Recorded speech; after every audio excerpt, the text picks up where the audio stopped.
I think the main reason is that the music will be new for them. That's something we don't realize that much anymore. But I think it's so important to listen to music which you don't know, so that you can be surprised by the music and be touched by the music. It's so often that we go to concerts of music we know very well, and we're sitting there and we already know how the first chord will sound, and we already know what the end of the opera will be, and we just like to confirm what we already do have in our system. But it's so good for people to listen for the first time in their life to something they never heard and get themselves surprised. So I think that is by far the best reason to go to a concert. But of course the other reasons could be that it's very good music, and it is. I mean, Schein is a top composer in Germany in the 17th century, so it's worthwhile to hear him everywhere in the world, but certainly in Tallinn, for example. And I think the third reason could be that it's a remarkable group of performers, because it's not a choir, it's not an existing group, it's just people who are interested in Schein and his music, so they have a very special motivation to do this project, and I'm sure you can hear it in the result as well. So I think that could be 3 reasons to go to the concerts, but there are many more.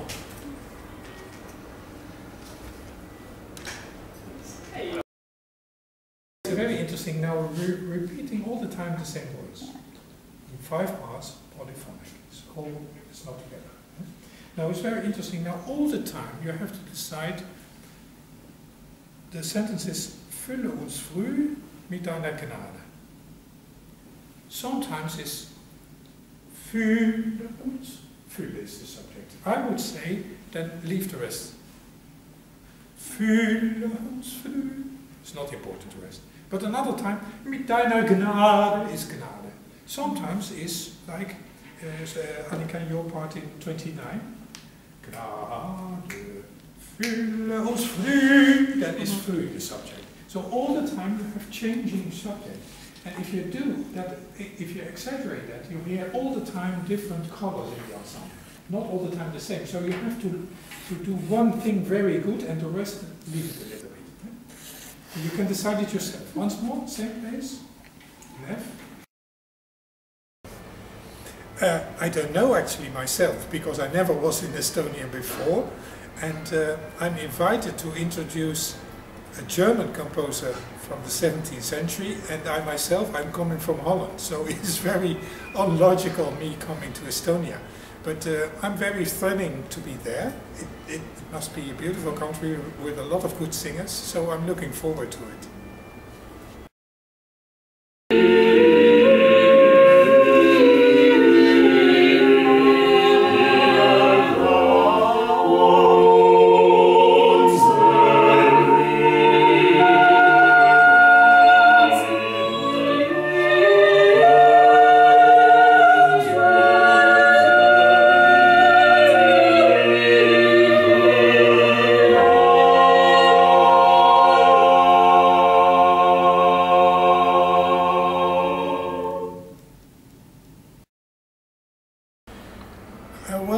That is not so easy. It's a long story actually.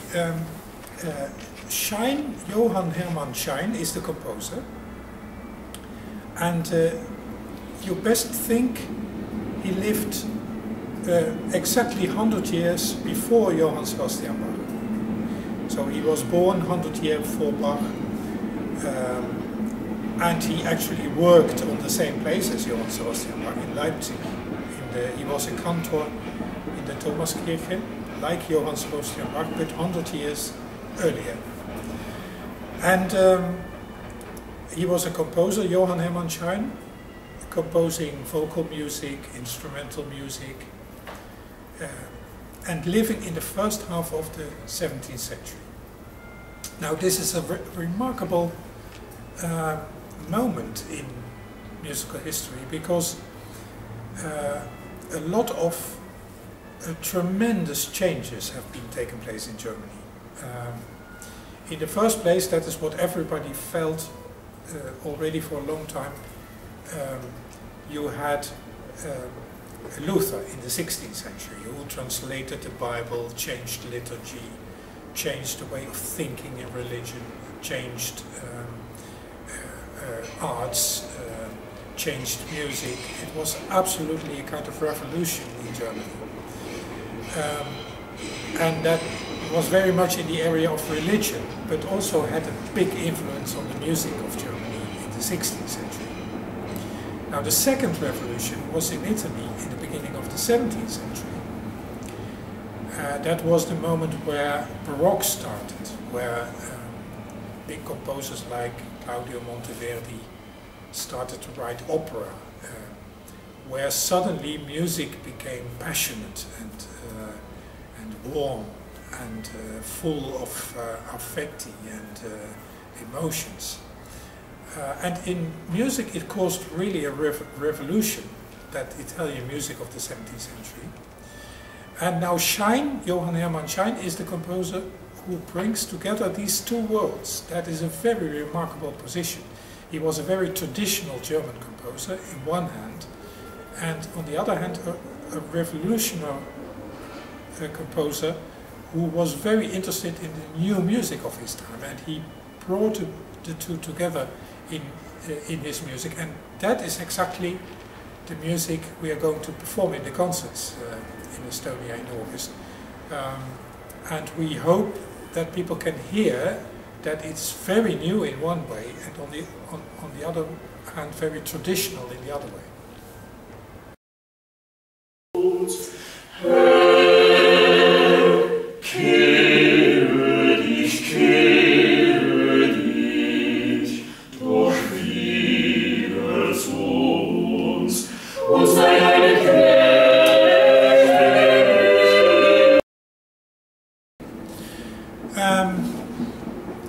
Well, in the first place, not very much, I'm afraid to say. I never was in Estonia. I only know it from pictures or from television, or from stories from people who were there. But that being said, it felt like very nearby, because I'm living in Holland,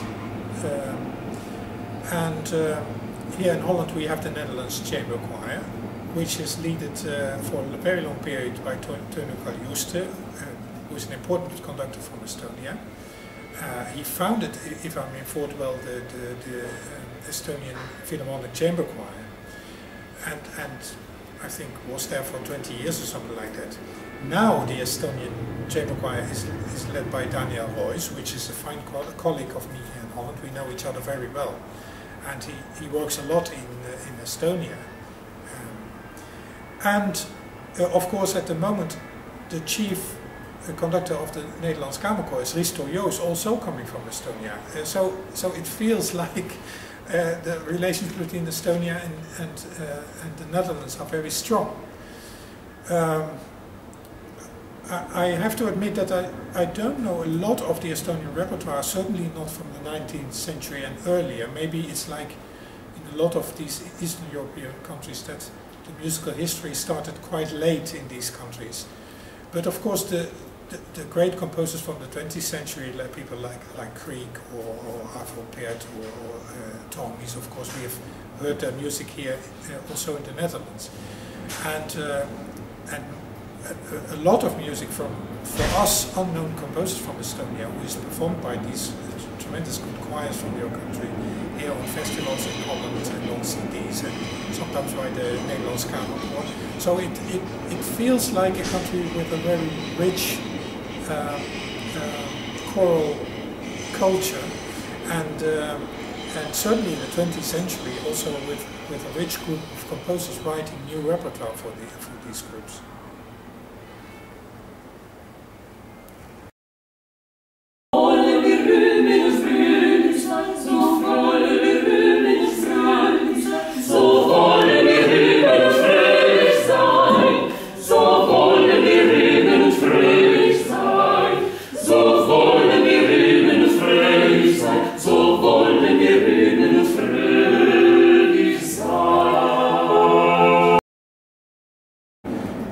So I'd like you very much to come to our concerts, which will be very special, with music of Johann Hermann Schein, German composer from the 17th century, very special music.